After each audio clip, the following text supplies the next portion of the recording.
I want to see your opinion on this. I just had to do an article where I had to predict his complete stat line Oh, as a rookie. wow. Would you like to see what I came up with? And again, Yes. so a lot of this comes down to how are they going to use him? How many minutes is he going to play? This is where I ended up with. We'll go stat by stat, and you can tell me if you think it's too high, too low, Okay. whatever. So I have him at 32.6 minutes a game. I was hoping that was going to be points per game until you said all of it. Okay, I would go. That's a good over under, is what I'd say. That feels about right. Now, and when it comes to his scoring, I want to point out that over the past 10 years, or 3 players in their age 20 season or younger have averaged more than 20 points. So it's not that common, but it's Luka, Zion, and Paolo Banchero. With that said, I have Victor Wembanyama at 20.9 points per game. No problem with that. And on 53.2% 2-point shooting. Okay. 31.4% 3-point shooting. And 73.9% free throw shooting. I think the 2-point shooting has the biggest, because I'd be a little bit surprised if he's super efficient from 3. Yeah. But like if they use him a little bit more as a play finisher, I could see that number going up. But based off what I've seen from preseason, they're going to give him the runway to experiment. And so I think that ends up bringing some of the shots he's going to take inherently will drive his 2-point percentage down, would be my point. Yeah, that's an interesting one. I just envision him getting 4 dunks a game in transition or on offensive rebounds or whatever. So it's just, you could take 4 more bad 2s and you're still shooting 50% on your 2s. So I think if anything, the 2-point percentage seems a little low. Okay.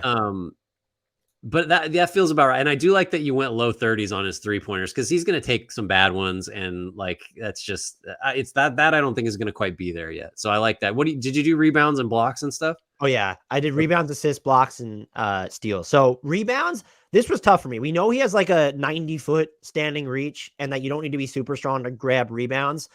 However, and I know he averaged double digits with the Metropolitans 92. In the preseason, he was under 8 per 36. And I do think the way they're going to use him defensively, where he's not the primary big, teams will look to pull him out of those low spots. And so unless the Spurs are just committed to leaving him there, or maybe they play zone or something, I went with 8.4 rebounds per game. I think that if I might go under, if I had to go over under, because it is going to be a little bit more of a Jaren Jackson, like Miles Turner type of thing, where he's going to be away from the basket, like kind of a lot on both ends, I think, potentially. And it's just the opportunities may not be there. But yeah, I like that. What about blocks and steals? That's kind of the most interesting part. Let me do the assist really quick. I went over under 3.7. I think he has the ball in his hands enough. Wow. And there'll be turnovers, but the Spurs they have Trey Jones as like your creator. And then it's all right, well, let's try Jeremy Sohan. Maybe we play Devontae Graham. We'll give Devin Vassell some ball reps.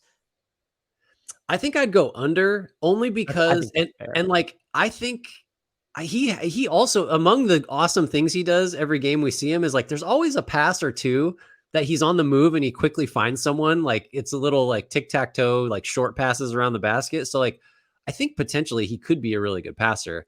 3.7 is a lot for a big guy, but he's also just maybe like a small forward. We don't know it yet. So I don't know.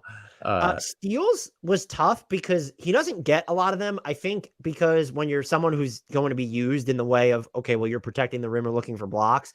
And then I don't know, he doesn't seem super aggressive looking for those on the ball. And I don't think the Spurs are going to have him party crashing passing lanes. I think it's going to be, someone's driving, their back is turned to the 3-point line. They're throwing a kick out, but they forgot that Wembanyama has this huge wingspan. He grabs it, or he just reaches in and pokes.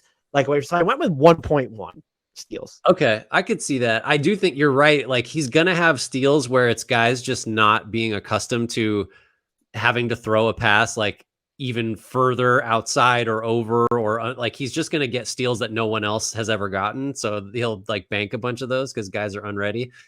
Blocks. You have to have gone over 2.5. Oh, I did. But here, so I went with, before you save it too, I went with 3.2.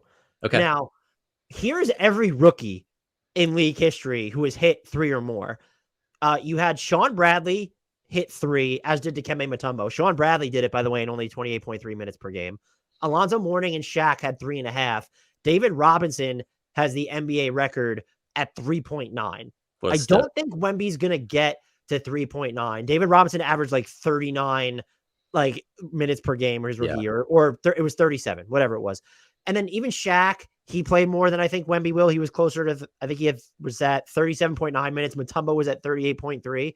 But I just look at Wemby and I'm like, none of the guys I just mentioned could block jumpers right the way that Wemby, like, and even just these like mid-range jumpers from the corner off of inbounds or these floater shots that they'll come in. It would, if I had to pick the over or the under on this, I would just take the over because I've never seen anybody like him before. But I also wonder, okay, like, do we need to pull it back here? He's never gone through an 82 game season. How many minutes will the Spurs play him? Part of me thinks I went too high, but I'm excited. Yeah. I think if there's one stat that you sort of, how about this? I think the block stat is the one where he is most likely to do something statistically that we like all have to look at each other and say, we need to like reevaluate what good defense is now, because he just averaged like 4.9 blocks per game as a rookie or so, like that. I think, he's not going to average 30 points. He's not going to average 19 boards, but like he might block 5 shots a game. Like he's going to get 2 like by accident, basically, because he just happens to be there and like bats a floater from 12 feet away or something. So yeah, I love the block thing. What this is revealing to me is we didn't mention him as like a down ballot defensive player of the year candidate. And that's really stupid. So we should have mentioned him. That's what I was saving. Because Okay. I said, I thought DPOY, because the Spurs are going to be awful on defense, probably. Yeah. Could he make an all defense team though? And so I was going to give you the rookies that have made all defense. Okay. Which is Tim Duncan, David Robinson, Manute Bol, Hakeem, and Kareem Abdul-Jabbar. And so it's just like, that's it. That on record is the only, since I think all defensive teams are made, those are the only rookies who have made it. The oldest rookie of the bunch, or youngest, I'm sorry, was Tim Duncan. That was his age 21 season. This will be Wemby's 19 now. It's his age 20 season. He turns 20 in January. It's an awful lot to ask for him to get there. And I don't know that the Spurs, one, will be good enough defensively for him to get the shine, even if he's on the floor. Maybe they are. And then 2, I'm not saying this will happen. I want to reiterate that there could still be some late season shenanigans in San Antonio. Like they telegraphed that they're not operating on with any sort of urgency. I just changed my first team all defense, by the way, while you were talking. It'll be a big surprise what I did. Who else is going to have the same scale of opportunity aside from Scoot Henderson?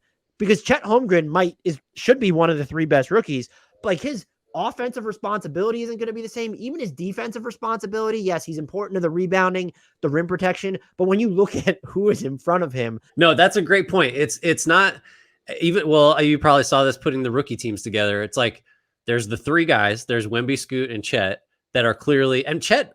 I mean, it's really Wemby and Scoot if you're talking about just opportunity to get tons of numbers. Chet, I think, is easily in that group of 3 in terms of like, well, he has a shot, but he's not going to have nearly as big a role